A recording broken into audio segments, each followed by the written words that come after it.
بسم اللہ الرحمن الرحیم۔ السلام علیکم۔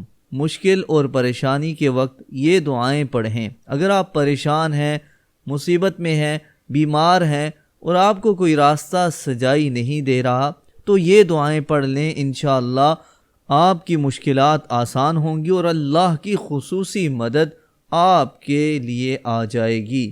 تو کیا پڑھنا ہے؟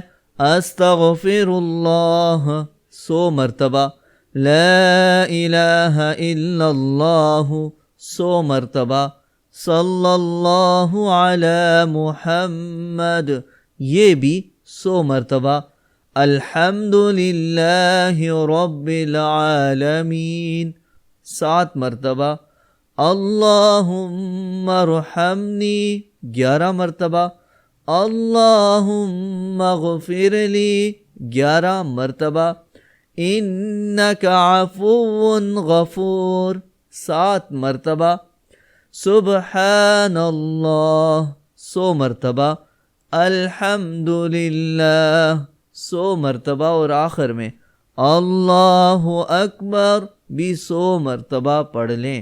انشاءاللہ آپ کی ہر مشکل آسان ہوگی اور ہمیشہ اللہ کی مدد آپ کے ساتھ ہوگی۔